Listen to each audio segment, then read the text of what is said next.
and this is my Booktube-A-Thon Day 1 update and challenge video. So I will just start off with what I read today.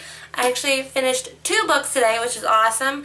The first book I read covered one of the challenges, which was to read a book with pictures in it. And that was The Absolute True Diary of a Part-Time Indian by Sherman Alexie, with artwork by Ellen Forney. And I love this cover.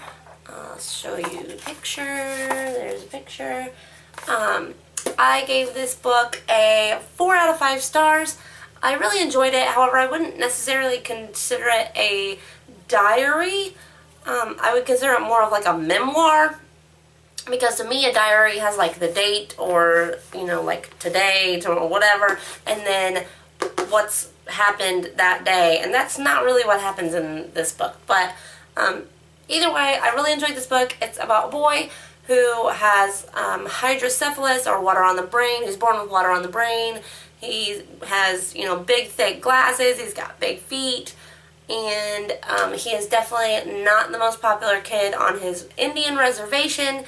And then he ends up going to a pretty much all-white school instead of one on his reservation. And yeah, it's just a really good book. I really enjoyed this book, and I highly recommend it. I'm not sure if, I think the pictures added a lot to it, so I would even more recommend reading this copy if you can get your hands on it. The second book that I read that I actually just finished also covers another challenge, but it was the second book that I had picked for it, so either way, it still technically covers the challenge of pick a book that you have read least of this year, and that was contemporary. And I read Uses for Boys by Erica Lorraine Scheidt, I think is her last name. This book, I gave a 3-star for this book.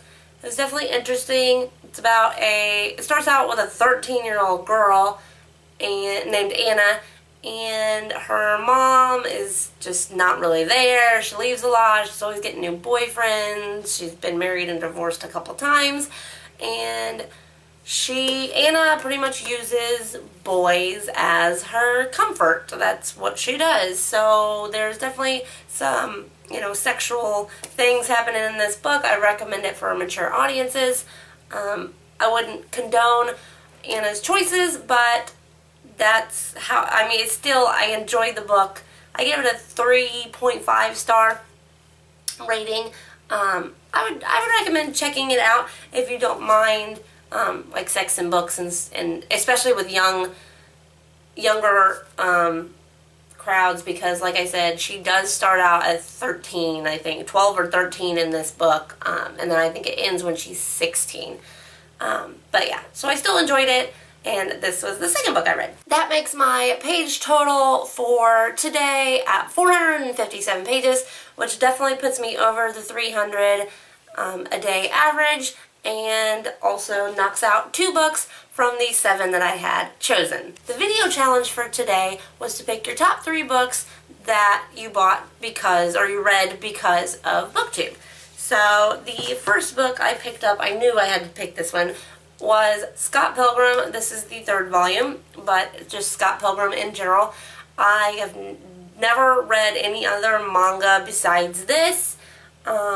I love these books. I was so glad that I decided to pick it up, and I think it made a big difference because I read the full color edition to begin with for the first book from the library, and not just the plain black and white version. But yes, definitely this book came from Booktube. One of the very first books I read when I started getting into YA, and that was totally because of Booktube, was Speak by Lori Halse Anderson. This is definitely one of my favorite books to this day. I've been contemplating rereading it, but yeah, I love this book. I'm sure everybody's heard of this book. If you haven't read it, you definitely need to pick it up. And then the last book I read, which is it's the only one of his that I've read so far, but I own like 4 of them, and it's all because of Booktube, and that is Looking for Alaska by John Green. Loved this book, thought it was great, the writing is fantastic. I definitely need to read more of John Green's books, I just haven't gotten to them, but yes, very good book, definitely enjoyed it. that is the end of day one. Let me know in the comments if you're participating in BookTube, what your answer to today's challenge was. If you made a video, leave a link below so I can go watch it. And I hope everybody is succeeding so far in the Booktube-A-Thon. Bye.